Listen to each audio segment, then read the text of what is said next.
Hello everyone. This is the seventh video of the chapter Recombinant DNA Technology. इसके पहले वाले video में हम लोग ने plasmid vector PBR 322, PUC 19, expression vector, shuttle vectors, bacteriophage based vector, M13, bacteriophage lambda, ये सब vectors जो हैं क्लोनिंग वेक्टर्स, ये सब हम लोग स्टडी कर चुके हैं। इस वीडियो में आइए हम लोग कॉस्मिड वेक्टर्स से डिस्कस करते हैं। इस वीडियो में हम लोग बैक यैग मतलब bacterial artificial chromosome, yeast artificial chromosome, cosmid और एनिमल और प्लांट वायरल वेक्टर्स के बारे में बात करेंगे। तो आइए स्टडी करते हैं कॉस्मिड वेक्टर। देखिए कॉस्मिड्स जो वेक्टर हैं ये कंस्ट्रक्ट किए जाते हैं, they are constructed by combining certain features of, कुछ फीचर्स हम प्लाज्मिड्स के लेते हैं और कुछ फीचर्स हम लैम्डा फेज जो है उसकी कॉस साइड्स लेते हैं।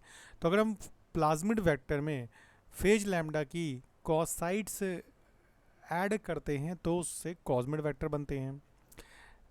द सिंपलेस्ट कॉस्मिड वेक्टर, जो सिंपलेस्ट सबसे सिंपल कॉस्मिड वेक्टर है उसमें प्लाज्मिड होगा, ओरिजिन ऑफ रेप्लिकेशन होगा, सेलेक्टेबल मार्कर जीन होगा और suitable restriction enzyme recognition site होगी और लैम्डा की कॉस साइट होगी। जैसे देखिए ये सेलेक्टेबल मार्कर जीन है, एम्पिसिलिन रेजिस्टेंट जीन, ये पॉलीलिंकर है, रिकॉग्निशन साइट है, ये कॉस साइट है, ठीक है, और ये ओराई है। तो ये आपका कॉस्मिड वेक्टर है। तो कॉस्मिड वेक्टर बहुत ही सिंपल होते हैं, इनकी कैरिंग कैपेसिटी जो होती है वो 45 kb तक होती है। दैट मीन्स ये डीएनए फ्रेगमेंट्स को क्लोन कर सकते हैं जो 45 kb तक साइज़ का होगा। 45,000 बेस पेयर्स साइज तक के डीएनए को ये क्लोन कर सकते हैं। तो ये इनकी कैरिंग कैपेसिटी है कॉस्मिड की। यैक वेक्टर देखिए, यैक या ईस्ट आर्टिफिशियल क्रोमोसोम, इनको हम वेक्टर की तरह यूज़ करते हैं डीएनए फ्रेगमेंट्स को क्लोन करने के लिए फॉर मोर देन 1 MB। मतलब दैट मीन्स इनकी कैरिंग कैपेसिटी 1 MB से ज़्यादा है। मतलब 1 MB से ज़्यादा, 1 मिलियन बेस पेयर से ज़्यादा कैपेसिटी का डीएनए ये कैरी कर सकते हैं, इसको क्लोन कर सकते हैं। जो यैग वेक्टर हैं इनमें आपका टीलोमरिक सीक्वेंस होगा, सेंट्रोमेयर सीक्वेंस होगा, ऑटोनोमसली रिप्लिकेटिंग सीक्वेंस होगा, ओराई होगा।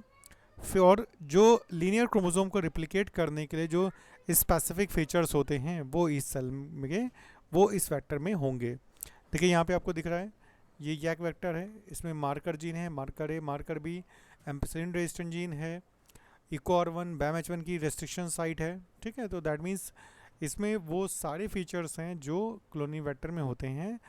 दीज वेक्टर ऑल्सो कंटेन, इसमें सुटेबल रेस्ट्रिक्शन साइट भी है जो फॉरेन डीएनए को कैरी करती है और सेलेक्टेबल मार्कर की तरह भी यूज़ होते हैं। जो अभी हमने ये आपका जो राइट साइड में डायग्राम है ये यैक वेक्टर का है, ठीक है।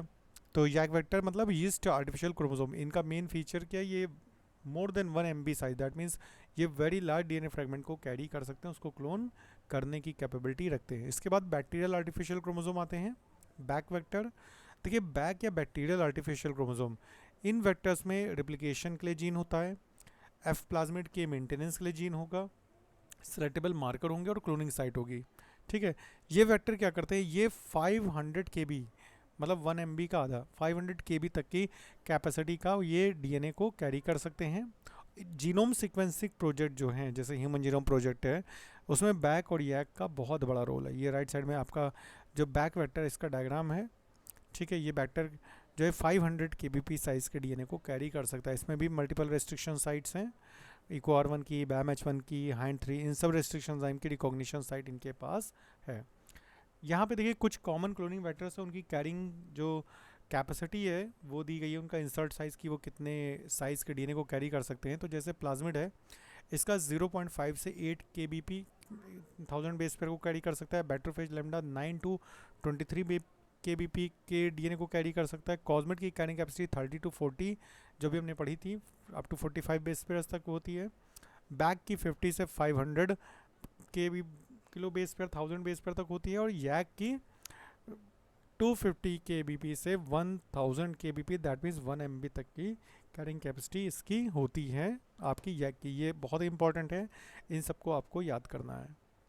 देखिए इसके बाद हम आ जाते हैं animal and plant viral vector.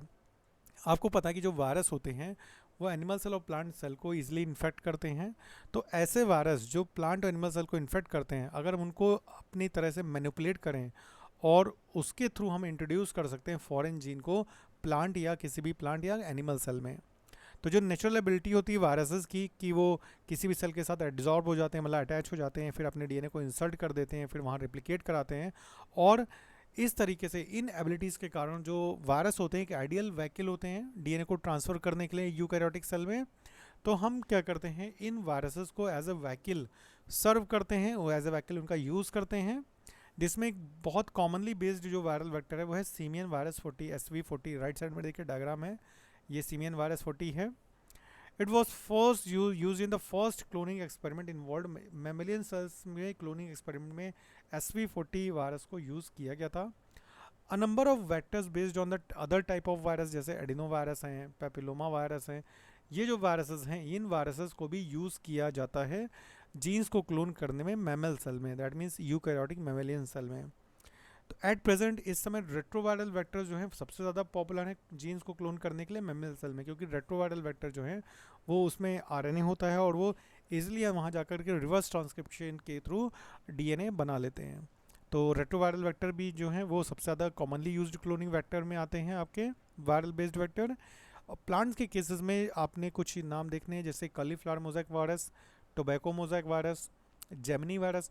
ये वो वायरसेस हैं जो किसी प्लांट सेल को इन्फेक्ट करते हैं और अपना डीएनए इंट्रोड्यूस करते हैं। तो हम इनको मैनिपुलेट करके, इनके जेनेटिक मटेरियल को मैनिपुलेट करके उसकी प्लेस पे हम अपना डिज़ायर्ड जीन इंट्रोड्यूस कर देते हैं। तो जब ये वायरस किसी भी प्लांट सेल को इन्फेक्ट करते हैं तो उसके अंदर ये अपना जीन ना इंट्रोड्यूस करके हमारे जीन को इंट्रोड्यूस करते हैं। तो आई थिंक आप लोग को ये समझ में आएगा।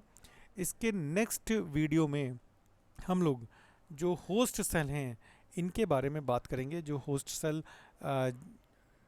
रिकॉम्बिनेंट डीएनए को कैरी करती हैं और उसको रिप्लिकेट कराती हैं, हेल्प करती हैं। वो एक पूरा एटमॉस्फेयर प्रोवाइड करती है, इन्वायरमेंट प्रोवाइड करती है, जहाँ पे जो वेक्टर डीएनए है और जो हमारा डिज़ायर्ड जीन है, दैट मीन्स रिकॉम्बिनेंट डीएनए, ये दोनों ही मल्टीप्लिकेट होते हैं।